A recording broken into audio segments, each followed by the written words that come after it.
हमारे channel tricky current में आपका बहुत बहुत स्वागत है। और आज हम इस वीडियो में 17 अक्टूबर की करंट अफेयर को कवर करेंगे। तो पहला क्वेश्चन है, हाल ही में न्यूजीलैंड का नया प्रधानमंत्री किसे चुना गया? तो ये चुना गया आपका क्रिस्टोफर लक्सन को। रिलेट करेंगे, आप इसको रिलेट कर सकते हैं। जैसे इसमें आ रहा है टॉपर, तो टॉपर का नाम हमेशा न्यूज में आता है, हाईलाइटेड होके आता है, न्यूज में आता है। तो नेक्स्ट चलते हैं। नेक्स्ट है इसका कैपिटल। न्यूजीलैंड का कैपिटल है आपका वेलिंगटन। और जो इस बार की प्रधानमंत्री बने हैं वो 38वें नंबर के बने हैं। इससे पहले आपकी 37वें थे, क्रिस हिपकिंस थे। और जो ये बने हैं क्रिस्टोफर लक्सन, ये आपकी बनी हैं नेशनल पार्टी से हैं, ये आपकी नेशनल पार्टी से हैं। और इससे पहले थी 37वें नंबर की जेसिका अर्डन, जो पहली महिला प्रधानमंत्री थी और ये लेबर पार्टी से थी। तो चलते हैं फ्रेंड, नेक्स्ट क्वेश्चन है आपका, हाल ही में 2028 लॉस एंजल्स ओलंपिक में किन खेलों को शामिल किया गया? तो आपका किया गया cricket, flag football, lacrosse, squash, baseball, football को किया गया। तो इसको रिलेट करेंगे जैसे क्रिकेट है, क्रिकेट से लॉस हो रहा था लॉस एंजल्स का, तो लॉस एंजल्स में क्रिकेट को शामिल कर लिया, क्योंकि क्रिकेट बहुत ही ज़्यादा क्रिकेट का क्रेज़ रहता है। तो क्रिकेट में बहुत से लोग क्रिकेट के बस में रहते हैं, उस पर बहुत सारी शर्तें भी लगा लेते हैं। तो बहुत सारे लोग वश में रहते हैं और हर एक बाउंड्री क्रॉस कर देते हैं, कुछ भी कर जाते हैं, इतने ज़्यादा फ़ैन होते हैं। और उनका बेस भी बहुत ज़्यादा रहता है कि उनको बस उसी का ख्याल रहता है पूरे टाइम, और फ्लैग लिए घूमते रहते हैं और ये सब चीज़ें बहुत करते हैं क्रिकेट के लिए। बहुत सारी चीज़ें, टी शर्ट पहन लेते हैं अपने ही कंट्री की। तो ये सब इंडिया में तो बहुत ही ज़्यादा है, तो ऐसे रिलेट कर लेंगे। नेक्स्ट चलते हैं। नेक्स्ट है आपका, इससे रिलेटेड क्वेश्चन करेंगे। ये जो लॉस एंजल्स में 2028 में ओलंपिक्स होने हैं, और ये आपके होने हैं 34वें नंबर के। इससे पहले 2020 में 32वें नंबर के टोक्यो ओलंपिक जापान में हुए थे। और अब जो 2024 में होंगे वो 33वें नंबर के होंगे। और टोक्यो ओलंपिक में भारत ने 48 रैंक लाकर 1 गोल्ड, 2 सिल्वर और 4 ब्रॉन्ज पदक लेके आया है, और भारत की 48 रैंक थी।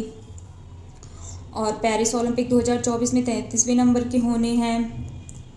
और सबसे पहले पेरिस ओलंपिक 1900 में हुआ था, तब क्रिकेट को शामिल किया गया था, फिर उसके बाद हटा दिया गया। फिर अब जाके 2028 में क्रिकेट को शामिल किया जाएगा। और 2024 में ब्रेक डांस को भी शामिल किया जाएगा, लेकिन 2028 में इसको हटा दिया गया है। 2028 में ब्रेक डांस को नहीं लिया गया। और जो आपके कॉमनवेल्थ गेम्स हुए थे वो बर्मिंघम में हुए थे, वो आपके हुए थे 22वें नंबर के 2022 में, और 22 गोल्ड लेके भी आए थे। तो 22 से 3 चीज़ें आपकी हो जाएंगी। 22वें नंबर के 22 गोल्ड लेके आए हैं और 22 में हुए थे। और इसमें भारत ने टोटल 61 पदक जीते थे। और एशियन गेम्स जो कि 19वें नंबर के हांगझू चाइना में हुए हैं, और इसमें भारत 107 पदक लेके आया है और पदक तालिका में इसका चौथा स्थान है। नेक्स्ट चलते हैं। नेक्स्ट क्वेश्चन है आपका, हाल ही में क्वांटम समर्पित हरित उत्पादन हाइड्रोजन प्रौद्योगिकी का विकास किसने किया है? तो ये आपका किया है IIT BHU ने। तो इसको रिलेट करेंगे, जो क्वांटम में है वर्ड है, क्वांटम से रिलेट करेंगे एटम और हाइड्रोजन। तो हाइड्रोजन के जो एटम बम होते हैं या नॉर्मल एटम बम होते हैं, तो वो बहुत खतरनाक होते हैं, तो उसके बचियो के, उससे कोई दूसरा इंसान से कह रहा है कि तुम बचना उससे, तो ऐसे रिलेट कर लेंगे। और ये जो क्वांटम समर्पित हरित हाइड्रोजन प्रौद्योगिकी है, इसका विकास क्लीन एनर्जी, ग्रीन एनर्जी के लिए किया गया है। और हाइड्रोजन को भविष्य का ईंधन भी बोलते हैं। और हाइड्रोजन के 3 समस्थानिक होते हैं, प्रोटियम, ड्यूटेरियम, ट्राइटेनियम। और अपना जो भारत का लक्ष्य है कार्बन ज़ीरो करने का, वो 2070 तक है। और ऊर्जा स्वतंत्र का 2047 तक है। और 2030 तक रेलवे का भी शुद्ध शून्य कार्बन का लक्ष्य है। और जो COP 27 हुआ था वो आपका हुआ था मिस्र में, और COP 28 हुआ था आपका UAE में होगा। नेक्स्ट चलते हैं इससे रिलेटेड। अच्छा, आप एक क्वेश्चन बताइएगा फ्रेंड्स, द्वारा कार्बन जीरो करने का लक्ष्य मथुरा का कौन सी ईयर का है, 2041 या 2047? नेक्स्ट चलते हैं, नेक्स्ट क्वेश्चन है आपका, ग्लोबल मैरीटाइम इंडिया शिखर सम्मेलन 2023 का तीसरा संस्करण कहाँ प्रारंभ होगा? तो ये आपका होगा मुंबई में, और पहला और दूसरा भी मुंबई में हुआ था और तीसरा भी मुंबई में होगा। कर लो मैरीटाइम से मुंबई, मैरीटाइम मुंबई ऐसे रिलेट कर सकते हैं। तो ये आपका ये जो सम्मेलन है ये आपका इनोवेशन, पोर्ट के इनोवेशन के लिए, बंदरगाह के इनोवेशन और समुद्री सुरक्षा के लिए और निवेश में वृद्धि के लिए, इसके लिए ये सम्मेलन हुआ है मुंबई में। तो आपके जो शिपिंग मंत्रालय है, शिपिंग मंत्रालय किसके पास है, उसकी मिनिस्ट्री मंत्री कौन है? तो ये आपके हैं सर्बानंद सोनोवाल।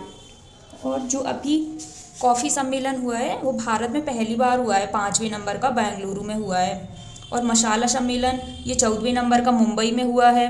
और बांध पर एक सुरक्षा सम्मेलन जो कि जयपुर में हुआ है। और आपका G20 सम्मेलन वो आपका कहाँ हुआ है? मंडपम दिल्ली में हुआ है।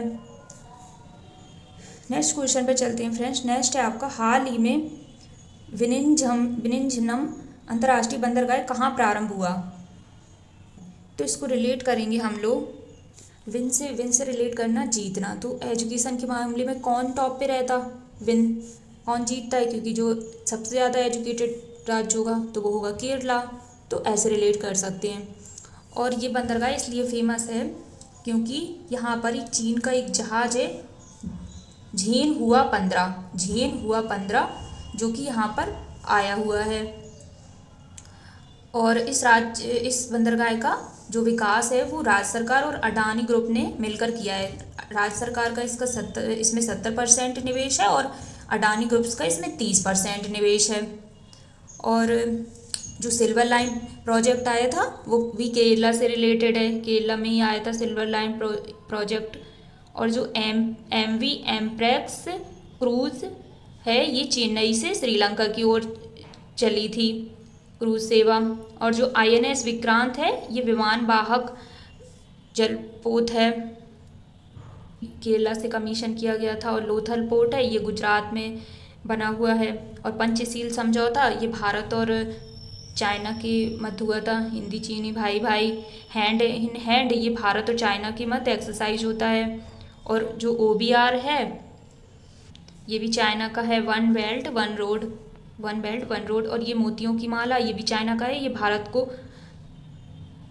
काउंटर करने के लिए बनाया गया। और जो ये BRI है ये बंदरगाह से रिलेटेड है, एक पोर्ट है, उसके विकास के लिए पद्मा लिंक के प्रोजेक्ट के तहत काम कर रहा है, बॉर्डर रोड इनिशिएटिव। नेक्स्ट है आपका, भारत के बाहर डॉक्टर अंबेडकर की सबसे ऊंची प्रतिमा स्टैचू ऑफ इक्वालिटी का अनावरण कहाँ हुआ है? तो ये आपका हुआ है संयुक्त राज्य अमेरिका। इसको रिलेट करेंगे, जो इक्वालिटी वर्ड है, इक्वालिटी मीन समानता, तो ये समानता का भाव कौन रखते थे? अंबेडकर जी। वो चाहते थे सारे लोग संयुक्त रूप से रहें, कोई भी जाति के आधार पर अलग अलग किसी को ना किया जाए। और ये जो स्टैचू ऑफ इक्वालिटी है ये भारत में भी बनी हुई है, भारत में हैदराबाद में श्री रामानुजाचार्य की मूर्ति बनाई गई है। और जो ये संयुक्त राज्य अमेरिका में है ये मैरीलैंड में बनाई गई है, ये 19 फुट की है, जो भारत के बाहर सबसे बड़ी है। और ये जो रामवी सुतार है जिन्होंने स्टैचू ऑफ यूनिटी बनाई थी उन्हीं ने इसका विकास किया है। और इनकी एक पत्रिका थी जिसको आप कहते थे मूक नायक नाम से फेमस है। और इनकी एक जातियों का अंत नामक इन्होंने लिखी हुई थी। और ये भारत के पहले कानून मंत्री भी रहे हैं। और इन्होंने 14 अक्टूबर 1956 को बौद्ध धर्म का अधिग्रहण किया था, इसीलिए इनकी मूर्ति का अनावरण 14 अक्टूबर को ही हुआ है, जबकि 14 अप्रैल को इनका जन्म हुआ था। उसी दिन हम अम्बेडकर जयंती भी मनाते हैं। और तमिलनाडु सरकार ने इनकी जन्म तिथि को समानता के दिवस में मनाने की घोषणा की थी। और ये तीनों गोलमेज सम्मेलन में भाग लेने वाले भी थे। और गांधी और इनके मध्य पूना पैक्ट जो कि 1932 में हुआ था यरबदा जेल में। नेक्स्ट चलते हैं। नेक्स्ट है आपका विश्व खाद्य दिवस 2023 कब मनाया जाता है? तो ये आपका मनाया जाता है 16 अक्टूबर कि 16 से 16 से रहना चाहिए, साथ साथ रहना चाहिए, और अक्टूबर से रिलेट कर लेंगे टुगेदर साथ साथ टुगेदर रहना चाहिए, और साथ में भी खाना खाना चाहिए साथ में ही। और इसकी थीम है water is life, water is food, no one leave behind. इसकी इस बार की थीम है। और जो विश्व खाद्य दिवस है इसको एक बार शांति का नोबेल भी, इससे रिलेटेड जो संस्था है FAO फूड एग्रीकल्चर ऑर्गेनाइजेशन, इसको शांति का नोबेल भी मिल चुका है। और जो इसका हेड क्वार्टर है वो आपका रोम इटली में है। इटली आपका टाइबर नदी के किनारे है। और आपका जो पर्यावरण सम्मेलन हुआ था 1972 में हुआ था। और नेक्स्ट है आपका पर्यावरण दिवस। तो पर्यावरण दिवस आपका 5 जून को मनाया जाता है, और इसकी थीम क्या है? Solution the plastic pollution. और योगा दिवस आपका 21 जून, तो इसकी थीम क्या है? योगा फॉर वसुधैव कुटुंबकम। G20 की थीम क्या है? वसुधैव कुटुंबकम। और इसका दिल्ली में भारत मंडपम में आयोजन हुआ। और फूड एग्रीकल्चर ऑर्गेनाइजेशन का बता ही चुकी हूँ। और इसकी स्थापना 16 अक्टूबर 1945 को रोम इटली में इसका हेड क्वार्टर है, वहीं पर इसकी स्थापना हुई थी। नेक्स्ट चलते हैं। नेक्स्ट है आपका हाल ही में केंद्र सरकार ने लाइफ स्टाइल फॉर एनवायरनमेंट, इसका फुल फॉर्म है, के तहत कौन सी योजना प्रारंभ हुई? तो ये आपकी हुई है इको मार्क और ग्रीन क्रेडिट योजना। तो इसको रिलेट कर लेंगे। हमारी लाइफ में अगर हमारे मार्क्स अच्छे आते हैं तो हम क्रेडिट उसका देते हैं किसी न किसी को, अपने गुरु को, अपने माँ पापा को। तो कोई ना कोई होता ही है जो हमें अपनी लाइफ में, हमें अचीवमेंट में हमारी सहायता करता है।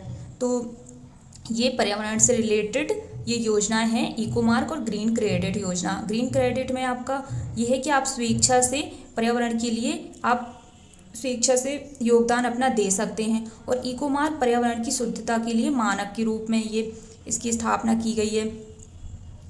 और इससे रिलेटेड कुछ पॉइंट्स पर डिस्कस कर लेते हैं। जो PM प्रणाम है वो आपकी भूमि प्रदूषण से बचाने के लिए है, जो केमिकल फर्टिलाइजर के लिए यूज होते हैं, केमिकल उनको रोकने के लिए। और मिष्टी योजना ये आपके मैंग्रोव के संरक्षण से है। और यूरिया गोल्ड ये आपका राजस्थान की सिरोही से स्टार्ट हुआ है। और PM विश्वकर्मा ये 17 सितंबर मोदी जी के बर्थडे के दिन हथकरघा उद्योगों के लिए स्टार्ट किया गया है। और अमृत वृक्ष योजना इसको असम सरकार ने स्टार्ट किया है। नेक्स्ट चलते हैं। नेक्स्ट है आपका इसरो और विज्ञान भारती ने कहाँ स्पेस ऑन व्हील्स प्रोग्राम शुरू किया? तो ये आपका किया है अरुणाचल में। तो इसको रिलेट करेंगे। अरुण को देखने के लिए हमें कहाँ चलना पड़ेगा? स्पेस पे ही जाना पड़ेगा, है ना? स्पेस पे जाना पड़ेगा, क्योंकि अरुण वरुण सारे ग्रह वहीं तो मिलेंगे ना। तो हम किसकी सहायता लेंगे? जो हमारी स्पेस ऑर्गेनाइजेशन होंगे, इसरो और विज्ञान भारती, इससे रिलेट कर लेंगे। तो ये इसरो का प्रोग्राम है। इसमें एक बस होगी, बस के अंदर सारी ही फ़ोटोज़ स्पेस से रिलेटेड मिसाइल्स वगैरह, इसरो की जो भी सारी अचीवमेंट है उसको दिखाया जाएगा। और नेक्स्ट है आपका युविका। युग का प्रोग्राम भी इसरो के द्वारा स्टार्ट किया गया था। और आपकी इसरो की स्थापना 15 अगस्त 1969 को हुई थी। और इसका हेड क्वार्टर है बेंगलुरु, कर्नाटका।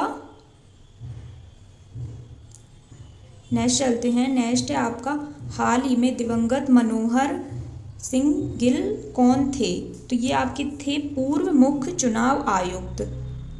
तो इसको रिलेट करेंगे। जो चुनाव के टाइम पे होता है तो बहुत सारे लोग बहुत गल करते हैं, वैसे वो बात नहीं करने आते, वैसे वो घर घर जाके बात करते हैं और बहुत मनोहारी बनते हैं, बहुत अच्छे भी बनते हैं, है ना, नेता लोग। तो इनका अभी निधन हो गया है। ये पूर्व मुख्य चुनाव आयुक्त रहे हैं 1996 से 2001 के बीच। और इनको भारत का दूसरा सबसे बड़ा सम्मान पद्म विभूषण भी मिला है। और जो अभी करंट में हमारे मुख्य चुनाव आयुक्त हैं वो हैं यशवर्धन सिन्हा। नेक्स्ट है आपका हनोई में भारत वियतनाम संयुक्त आयोग की बैठक का आयोजन हुआ। तो इसको रिलेट करेंगे कि हमें कभी भी अपने भारत देश का नाम को हनन नहीं करना है। हमेशा उसके नाम को ऊंचा ही करना है। तो फ्रेंड्स कल के क्वेश्चन को हम लोग रिवीजन कर लेते हैं। पहला क्वेश्चन है आपका, सत्यजीत रे excellence in film life time award किसे दिया गया? तो ये आपका दिया गया था माइकल डगलस को। तो इसको कैसे बताया था मैंने? सत्य की हमेशा जीत होती है और कोई भी माइकल लाल नहीं है जो इसको डगमगा सके। नेक्स्ट चलते हैं। नेक्स्ट है आपका, हाल ही में चिराग सात्विक की जोड़ी BWF रैंकिंग में कौन सा स्थान जीता है? तो घर के चिराग सात्विक ने रैंक कौन सी लाई है? बैडमिंटन में पहली रैंक लाई है। नेक्स्ट चलते हैं आपका। नेक्स्ट है आपका, हाल ही में प्रेसिडेंट कलर सम्मान किसे दिया गया? तो नागा बटालियन। तो प्रेजेंट रहता है वो नहीं जाता है वो, तो नागा बटालियन हो जाएगा। नेक्स्ट है आपका, हाल ही में इटली के फिडे वर्ल्ड जूनियर शतरंज चैंपियनशिप 2023 के ओपन विजेता कौन है? तो ये है आपकी रौनक साधवानी। तो रौनक की शतरंज को देखकर बहुत से लोग उस पर फिदा हो गए और उस पर टल्ली हो गए। नेक्स्ट है आपका, झारखंड महिला एशियाई चैंपियनशिप ट्रॉफी 2023 का शुभंकर क्या है? तो जूही। तो झाड़ियों में एक जूही नाम की महिला दिखी। नेक्स्ट है आपका, हाल ही में MCC विश्व क्रिकेट समिति अध्यक्ष किसे नियुक्त किया गया? तो कुमार संगकारा। तो इसको रिलेट करेंगे कि कुमार ने सबको कट करके चेयरमैन की कुर्सी ले ली। नेक्स्ट है आपका, विश्व प्रवासी दिवस कब मनाया गया? तो ये आपका 14 अक्टूबर। प्रवास मिला था ना रामचंद्र जी को 14 बरस का, और वो उससे बेखबर भी थे, अक्टूबर बेखबर। तो ऐसे ही पक्षियों को भी 14 वर्ष को वो भी चले गए थे, 14 अक्टूबर रिलेट कर लेंगे। नेक्स्ट है आपका, हाल ही में प्रारंभ नागपट्टिनम और कांके संतुरई नौका सेवा का संबंध किससे है? तो भारत श्रीलंका से। तो काका हमारे नागपट्टिनम को पार करके श्रीलंका गए नौका से, ऐसे रिलेट कर लेंगे। नेक्स्ट है आपका, प्रतिवर्ष विश्व विद्यार्थी दिवस किसकी जयंती पर मनाया जाता है? तो डॉक्टर APJ अब्दुल कलाम। हर एक विद्यार्थी के पास कलम होती है। नेक्स्ट है आपका, हाल ही में भारतीय नौसेना ने पूर्वी तट पर कौन सा तटीय सुरक्षा अभ्यास किया है? तो सागर कवच। तुम्हारी सेना का दायित्व बनता है कि सुरक्षा के लिए कवच, हम लोगों के लिए कवच का वो करती है, एक सुरक्षा कवच ही है हमारी सेना, हमारे लिए सुरक्षा कवच है। हाल ही होमवर्क क्वेश्चन फ्रेंड्स आप लोग बताइएगा। एक आज की क्लास में अब एंड में एक होमवर्क क्वेश्चन देती हूँ और आप इसको बताइएगा भी मैंने कैसे इसको रिलेट करके बताया था। हाल ही में डॉल्फिन को किस राज्य ने जलीय जीव घोषित किया है? तो इसका आंसर आप लोग कमेंट बॉक्स में दीजिएगा। Thank you friends. अगर क्लास अच्छी लगी हो तो चैनल को लाइक कीजिए, सब्सक्राइब कीजिए और शेयर कीजिए। धन्यवाद।